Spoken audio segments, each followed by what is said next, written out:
you that our patient receivables for the period ending November 30th are $12.3 million, which is 46 days in accounts receivable. Our total accounts payable are $17.3 million, which is 129 days in accounts payable. Total assets for the period ending November 30th are $88,935,000. Total liabilities are $89,855,000, leaving a deficit net asset balance of $920,000. Turn to the next page, page 2. So for the month of November, the loss before depreciation, amortization, and non-operating revenue expenses was about $650,000. The total loss was $1.3 million. On a year-to-date basis, before depreciation, amortization, and non-operating revenue expenses, our total loss is $7.5 million, and our overall loss, including depreciation, amortization, and non-operating revenue expenses, are about $14.4 million. Year-to-date, our expenses have exceeded budget by 1.1%. I just want to go now to page 6A, which compares our key indicators for the month of November and year-to-date November to last year. For the month of November, we had 769 discharges compared to last year, we had 694 discharges. That's a positive variance of 65 discharges for the month. On a year-to-date basis, we're still running a deficit compared to the prior year discharges of 29. However, I would like to point out that that deficit was much larger when we look back in May and June. It has improved steadily since. Our total emergency room visits for the month of November exceeded budget by exceeded last year by 943 visits.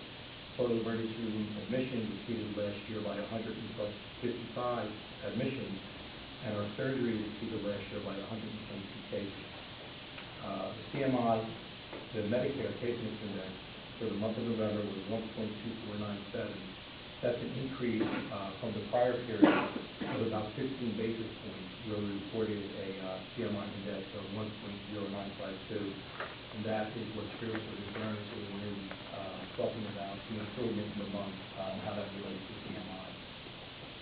Vinny, can I make a quick comment for the public on the year-to-date? When you look at the year-to-date column that has variance, the variance column, the only number there that is quote-unquote negative, that as Vinny said is getting steadily better, is the 29 discharges that were off from last year, less than last year. Now the last 6 months were higher than last year, so we're catching up, and by the end of the year, if December holds the way it is, we will close the year with more discharges than last year.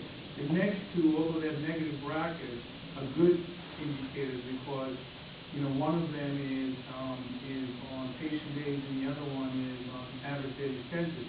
Given where the discharges are, which are about the same as last year, it's good to have fewer patient days and an average daily census. That's a function of length of stay, because length of stay is less than it was last year. And not to get too complicated, but you want a lower length of stay because your reimbursement is still usually pretty much the full reimbursement, but your costs are less if your length of stay is less. So I just wanted to point out that the only number that still sort of remains as a negative, what we probably wiped out in December, is the top number on discharges. Everything else is turning positive. Yeah, that positive length of stay will probably translate into savings of about $1 million plus by year-end and variable size. Then, is CMI an absolute value or relative value?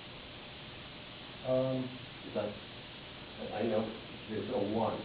But is that one formulaic, or does it float amongst the state? Or 1 would be the average of the state, when you're looking at Medicare.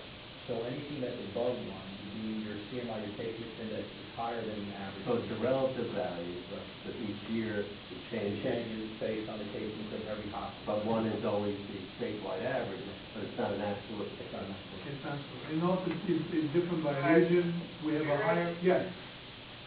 Steve, on the Medicare CMI, the statewide average is not 1. The statewide average is like 1.22.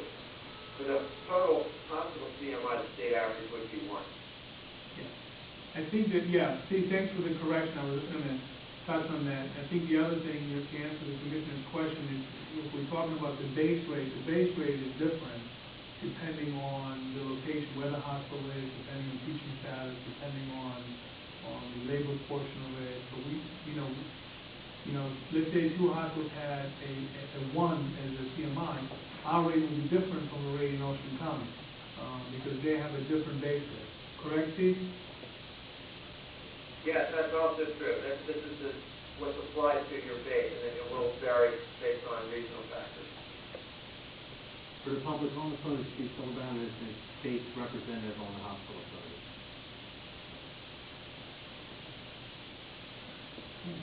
Any other questions? Joe, you want to touch on patient quality? Quality committee did meet today.